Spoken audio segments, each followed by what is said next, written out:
Okay, tubers, here's an update for y'all. I told you I would let you know how the truck made out, and for some of y'all that don't know, that 93 Dodge truck was a truck my dad bought from a gentleman that he went to church with, and that gentleman bought it only to haul a camper around. So he kept it parked all the time, and then he would put his camper on it, drive it around, bring it back.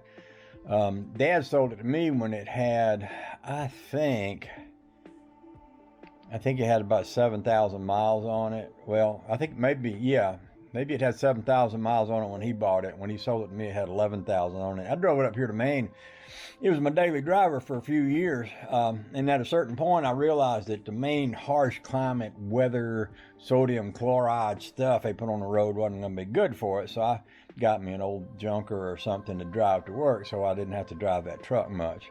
When I left off to go to Georgia the other day, it had 88,000 on it, just turned it. And I was on my way down to one lonely farmer's house because we was just going to visit and have a good time, play some banjos and stuff like that. Well, as many of you might know, I got hung up in a big flood, and it was life-threatening and could have killed me, but farmer showed up with a great big tractor and swooped me out through the window while the flood waters was raging and took me home and fed me and gave me a good night's sleep. And the next day tried to help get the truck going and out of the junkyard and couldn't get it for technical reasons having to do with electricity being out and things like that. So he brought me home literally in his car. That's the background story. And then he decided he's going to fix the truck. Now, I'm going to show you the videos as he has sent them to me of what he has done and what he is doing on the truck as of a few minutes ago. So here they come right now. Right now. Timothy fits in there just fine. You can hear it. I'm not sure. We're gonna pull a valve cover first and see if it's a push rod, which it could very well be a push rod. Like that water just jammed it and bent a push rod. Because it sounds like a push rod to me. That's just my thoughts on it, but first things first, we're gonna get your trailer disconnected and get everything opened back up again. We got a big old ball of fire here in New Jersey that's just itching to dry stuff out, which is a good thing on multiple levels. I'm gonna open your drawers if I can. This, I know you probably, this here has got water in the bottom of it, so I'm gonna have to pull some of this stuff out of here. I just want to keep you informed of what I'm doing. I don't want to, you know, I don't know. I just want to keep you informed of what I'm doing. So the dulcimers are actually in my grandmother's house where my aunt is. And the cases, I think there's another one here. Is this another one? I think it is. Oh, it is. Okay, I didn't see this one, but I don't think, yeah, it got wet. Okay. Oh, and you got something else in here too. But this coming out. I got those, it's that cylinder there. I think that's 4. I'm pretty sure that's 4, because that's 8. Might be 4. Well, whatever. That one. That's our ticker. Nothing's bent on the upper side. I'm thinking that water went in there and just went right to that cylinder because it's at the back and just boom, took it out. I've got everything pretty much hanging out of the side of this thing. I got 2 bolts there, and I got to unbolt it from the transmission and then get my cherry picker in there. But I took and put some spray paint on those bolts there so that when I take it off and then I go to put the hood back on, it'll line right up where it was, so there's no issues there.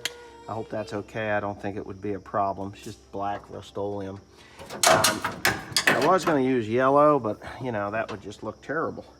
But anyway, yeah, so I'm gonna get that hood off of there when Timothy gets back. He had to go clean out a driveway, and I gotta get the exhaust tubes off. I'm just gonna cut those bolts. They're nothing special. Cut those bolts off of your exhaust, and then the transmission. Now down below here, I'm gonna show you here real quick. That is the color of your transmission fluid. So there's obviously gotten some water in there, and we're gonna definitely flush that out. I'll replace all that. I'll replace all your hydraulic or your transmission oil, not hydraulic oil, the same stuff, but you know what I mean.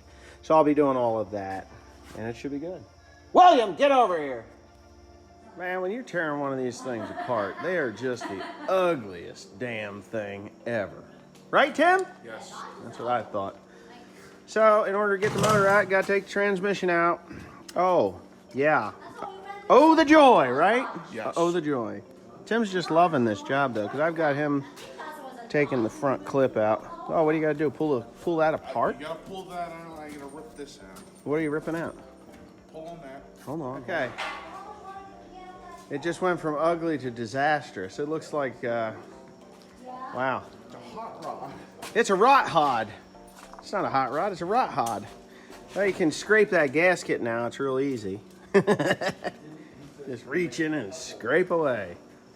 But, yeah, in order to get the engine out, you cannot take the engine out. You have to take the engine and transmission out. They are not designed any other way.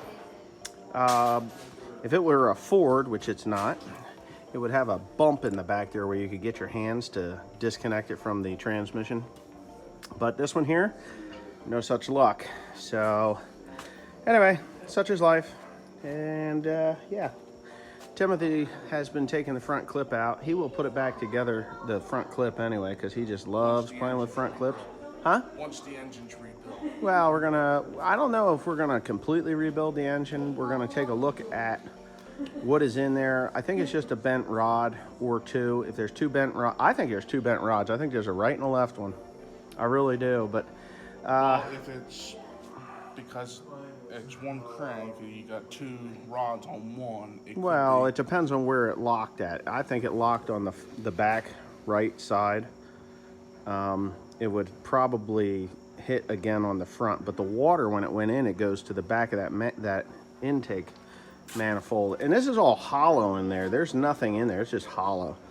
And you'll see that when I tear it apart, but there you go. That's it. The ugly stepsister. We could put that Volkswagen front end on here. That'd be funny.